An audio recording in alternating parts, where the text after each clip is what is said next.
Hello. My name is Brittany. I'm Jason. And this is Baby Groot. Welcome to our channel, or welcome back to our channel. If it is your first time tuning in, welcome. We're so happy to have you here. Make sure to subscribe so you don't miss a single fun upload. Today, since we cannot go to Disneyland and we're missing Disneyland like crazy, we're going to do our top 10, sorry, I have a pen in my hand, top 10 underrated things to do at the Disneyland Resort, including rides, activities, shows, all the things. Number 1, we have Little Mermaid. This is probably our top, like, number 1 underrated thing. This is our favorite ride. This is just our personal opinion, but we love Little Mermaid. And I think objectively... We ride it probably, like, what would you say, like... 5 times? 5 times a trip? Yeah, if not more. It always has a short wait. I feel like the longest we've rode it is probably, like, 7. Yeah. It always, pretty much always has a short wait. We won't wait more than, like, 20 minutes for it. We've waited 30 before, though. Okay. But usually we won't. Unless, Yeah. like, I think that one time the park was, like, crazy busy the whole time we were there. I mean, that was, like, the shortest wait. Yeah. So, usually we won't wait that long for it because it usually has a short wait. So, it usually has a short wait, and it's just, like, objectively a really well-designed ride. It's long, it's inside, it has, like, all the favorite songs from Little Mermaid, the music from Little Mermaid's amazing, the animatronics are amazing, like, just all the thoughts that went into that ride is so good. And so, I think, objectively, it's a really good ride that is really underrated. And we just really enjoy it. Okay, number 2 is Goofy's Sky School. Used to be Mulholland Madness. I love this ride. What do you think about this ride? I enjoyed the ride a lot. But I understand why people don't ride it as much because they just feel like they get thrown around it a lot. It is kind of like jerky. It's definitely like an older kind of roller coaster, I think. But it because I feel like that's the biggest complaint on that ride is the. But I think it's really fun. I think I think the drops are really cool. It's a really like different, like well-designed roller coaster. It usually also always has a short wait, which again is why it's underrated. This like story that goes with it, like it's an outdoor roller coaster. Has like a story. I feel like they, like then it was probably like it made sense of like a good ride, but I feel like now that people have seen like the Incredicoaster, I feel like they want more of kind of like a story kind of like that. So I feel like the Incredicoaster has kind of thrown that ride off to where it's more underrated. I think that it tells a story though. It does, but I mean, how many people actually try to pay attention to it? I don't know. I think it's really good. I think all the drops and stuff go really well with it. Okay, number 3 is Monsters Inc. Another ride that we both love. We ride this ride kind of a lot. Sometimes it'll have a long wait. Again, we don't usually wait that long for this ride, although now it has Fast Pass.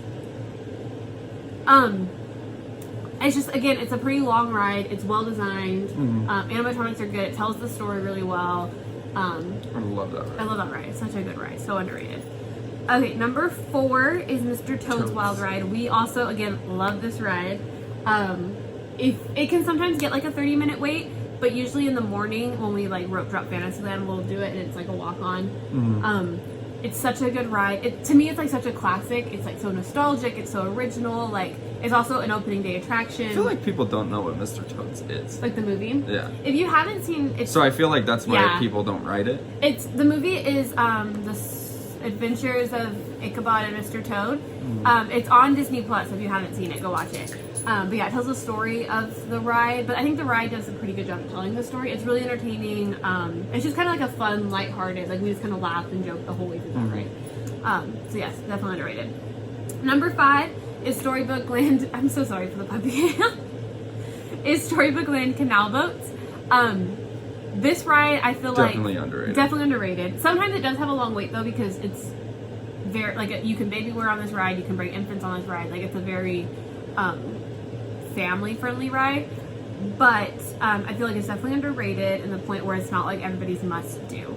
And it's a really good ride. It's really entertaining. This like thought that goes into the story is really, really good. I really love it. We don't necessarily do it every trip, but when we do, I feel like it's just like it's a really peaceful ride. And we actually had one of our most magical experiences on this ride. When we got to watch the fireworks. Yeah, we got to watch the fireworks on the boat. So they stop, when they do fireworks shows, they stop the ride, like the boats wherever they're at. Because they can't talk over it. Yeah. And so if you're on the ride when the fireworks start, you get to stop and watch the fireworks like in the water, like on the ride. And we did that just barely. We were like almost at the dock when they like stopped us. Yeah. But it was so cool. That was like around Christmas time. So it was so much fun. So definitely underrated. And if you can do a magical experience like that, definitely underrated because that was one of my favorite Disney memories ever. Okay, so number 6, we kind of disagreed about. So you can go ahead and tell yours, and then I'll tell mine. Mine's Snow White. I feel like Snow White is very underrated. It's, to me, okay, I get it. It's kind of like I feel like it's like Alice in Wonderland, where it's kind of like out of date. Although they are updating, they're refurbishing it right now, so we'll see what it's like when it opens. Yeah, so I feel like between Alice and like Snow White, a lot of people don't really like it because it's like out of date of the animatronic type rides. But granted, I feel like a lot of people just don't really like the Snow White story. I just really like it because I really like the ride, and I really like I love the dark rides, and I enjoy the ride. He does. We have to ride Snow White pretty much every time for him. Mm-hmm. I love nostalgic rides. Like I said, Mr. Toad's is amazing. I just feel like Snow White is not the same level as Mr. Toad's. I don't know. Maybe that's like partially my nostalgia because like I'm really nostalgic towards Mr. Toad's. So maybe I like it more. I don't know. I feel like it's not the best ride, so I wouldn't consider it underrated. Although yeah, it has no wait most of the time. So my 6th underrated ride is Roger Rabbit. I think that it is such a good ride. It's such a unique ride system because you can like spin the car the whole time going through the ride. So it's like you're moving and you're spinning. It's just such a cool ride. The story is really good. It's just like, again, a fun, lighthearted, like joke the whole time type of ride. Jason, however, disagrees with me because he doesn't feel like it's underrated. He feels like it always I feel like it always has a long But ride. I feel like a lot of people strongly enjoy that ride. But I feel like it only has a long wait like in the middle of the day when like all the kids are out and like everything like that. I feel like the rest of the time it's like 45 minutes, 30 minutes or less. It's easy to get a fast pass for. We usually always fast pass that ride. But I don't know. I still feel like it's underrated. I feel like it's not like a top do for everybody. So that's where we differ on number 6. But the next 5 things we do agree on. And they're not rides. They're like activities, shows, attractions, that sort of thing. So number 6 is the Tiki Room, and this was Jason's idea, so I'll let you talk about it. The Tiki Room. I mean, granted, whenever I first went to Disneyland, I never knew what the heck the Tiki Room was. So, and I feel like a lot of people don't realize that it's like an actual like show because of where it is. Because you get your pineapple Dole Whip, and a lot of people usually just like leave, and they don't realize. Most of the time when you're getting your pineapple Dole Whip, those doors are closed, so a lot of people don't even know what it is. They just think it's like a sitting area when you get your pineapple Dole Whip. But then when the doors open, people are like, oh, this must be like a show, and then they go in and watch this show. So I don't think it has a lot of, like, I guess, like, a lot of people don't really know that it's kind of like a show. I don't think they really, like, have like a sign or anything that says Tiki Room. I mean, I've never seen it. So you have like the sign on the side that says like next showtime at and like that sort of thing. But I do understand where you're coming from. Yeah, I feel like they just need like something else so people know that like, oh, this is like something we can do. Because I feel like most of the time when you get it, people just see it as kind of like a sitting area for the pineapple Dole Whip. So I don't think a lot of people know what the Tiki Room is. But it's a really good show if you ever watch it. It is a little really outdated. funny. Yeah, a little outdated, but it is a really good show. It's really entertaining. The music's good. Yeah, it's a really good show. So I recommend the Tiki Room. It's also an opening day attraction. Okay, number 7 is sit-down meals. I think that this gets overlooked by a lot of families specifically. I think that people are like, go, go, go, so they don't make There's reservations. so much quick service. There's a lot of quick service, and quick service is good. And I feel like it's like, quick service. I feel like a lot of people just go to those because they feel like if they sit down, they're wasting time on doing something. Yeah, I agree. I feel like everyone's just like so go, go, go that like quick service is like, okay, let's sit down for 20 minutes, eat, and then like go do something else. But like Disney has such good sit down. And it's really quick. You don't. Yeah, I feel like we usually less than an hour. Yeah. Sometimes like when they're really busy, we've had like, or we're like, okay, like we're ready to go now. But but I mean, they have so many. It's so good. It's so worth it. Like, and I feel like it's a nice break. We don't necessarily take a break in the middle of the day, like go back to the room, like nap or anything like that. So I feel like sit downs is kind of like our break to like sit and eat and talk and like it's just yeah, I really enjoy it. Some of our favorites, I think we have a whole video about sit-down restaurants that I'll link up there, but just like quick honorable mention is obviously Lamplight. Love Lamplight. If you watch any of our vlogs, you know that. We go there every time. Yeah, it's so good. Carnation is really good. On Main Street, Blue Bayou is really good. It's just harder to get a reservation there. Riverbell Terrace, yeah, that's right. So those are just a couple honorable mentions that are really good. Okay, number 8 is shows. Can we talk about shows? Mickey's Filler Magic. It's in DCA right next to Monsters Inc. Mm. That one's really entertaining and funny. It's quick. It's like 10 minutes or something. Mm. It's not that long. There's never a wait for it. Like, you wait until the next show starts, like 10 minutes. They used to be where they had like the movie things for. Yeah, movie previews. It's also the old Muppets Theater before you started going. They had the Muppet Show in there.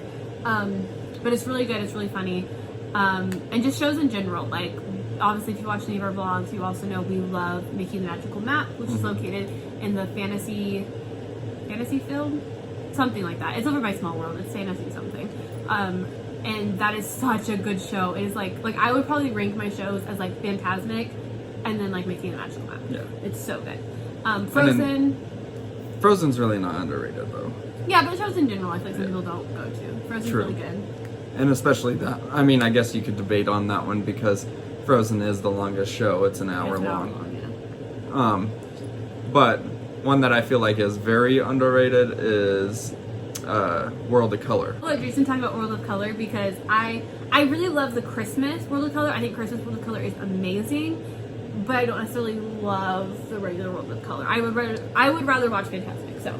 See, well, you got to come at it as a perspective of people who haven't gone to Disney as much as you and don't have a strong opinion on things and critique it as much.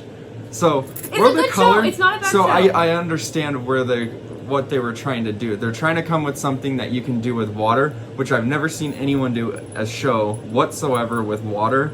And I mean, they make the projections on the water, I mean, clear as day. And they have like a whole show, and they make like the water streams go in it. I feel like their design behind it was amazing, and I feel like it's just such a totally different show and aspect of how you can portray different things with it. And I just thought it was like the most magical thing seeing it. And I feel like a lot of people like seeing things that they've never seen before.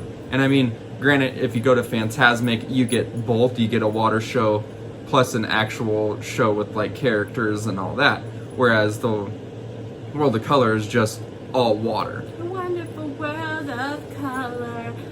Yeah, another funny side note about that. So the first time, so Jason has always wanted to do World of Color since like he knew it was a thing. Like it was close, I think, the first time we went, but then he found out it was a thing, and he always wanted to do it. So I think it was for our anniversary last year, our 1-year anniversary. I booked a dessert dining package for World of Color, and that was the first time we watched World of Color, and it was so good. It was. And then we watched the Christmas one. I forget what it's called, Festival of Holiday one or whatever. And they got rid of it, but I really enjoyed it. It was the Electrical Light Parade. Yeah, that was like an old school one that cool. came back. So parades are also, I would classify with shows. I feel like parades people sometimes miss too. And parades are so good. Paint the Night Parade is probably one of my favorite parades Disney has ever done, and it's so good. It's so entertaining. So definitely don't miss out on the shows and the parades. They're so good. All right, number 9. I guess it's simply number 10. Is Tom Sawyer's Island. If you don't know where it is at Rivers of America. Where they do Fantasmic, and it is the stage for Fantasmic, so you can kind of walk on the stage, as well as there's like pirate caves and gold and buried treasure and like a bunch of stuff back there, and it's just super fun to explore. It's more of kind of like I guess like an adventure. Yeah, kind of like a playhouse or something, Yeah. but it's like it's And really you great can for walk kids, but we around. love it. It's also peaceful. There's usually not people there, like a ton You of can people. walk like the whole little island. It's really just fun. Definitely explore it next time you're there. It's very it's different and it's interesting. It's worth doing at least once. All right, number 11, which is one of my favorite things on property, is the train, the railroad, and I love this personally for the nostalgia reason. If you don't know, I'm a big Disney nerd, and so anything like Walt Disney I am obsessed with. And Walt Disney loved trains. He loved trains. He had a train in his backyard, like a train track that he could like sit in his backyard, which is what inspired Disneyland. And so he obviously put a train in his like Magic Kingdom, and it just goes all around the park. You can also use it as mode of transportation if you want, but it's just, you get to see everybody. It's really relaxing. It's a great break on a busy or a hot day. And then also there is the Grand Canyon and medieval world. What is it called? Jurassic World. No, it's not called Jurassic World, is it? No. Prehistoric times. I don't know. Whatever, the dinosaur part. I forget what it's called. It has a name, but I totally forgot. The diorama, which is really entertaining and cool to like go through. And You I have just to go love the through train. Splash Mountain. Yeah, and you don't get to go through Small World, but you go by the back of Small World, which is cool at night. You get to ride it at night, especially during Christmas. Like Small World's all lit up. It's really cool. So yeah, it's just a different way to see the park. It's relaxing, get a nice break. But I feel like why it's underrated is a lot of people see it as just a way to get to different destinations. Yeah, for sure. But it's definitely, I think it's more Like than the, what is it called? The monorail. the monorail. Yeah. They feel like it's like just like the monorail, where Although the it's monorail is just really like cool a too, and I'm trying to transportation. convince Jason to do it because even though it is technically just a mode of transportation, it's really cool. It was the first of its kind. Again, a Disney nerd, and I like all fun little things. But yeah, so the train is definitely amazing, worth doing. If it's like busy, the park is really busy, or it's hot, we're just kind of tired, need a break, we'll like just go get on the train. It's a nice break. So that is our technically 11 because we did Storybook Land, we added that one, but that is technically our top 10 underrated things to do at the Disneyland Resort. I hope you guys enjoyed. I hope you try some of these when Disneyland opens back up and we can go on a trip again. I hope you guys try one of these things out and just have a magical day. Stay safe, have fun, and we'll see you guys in the next video. Bye, friends!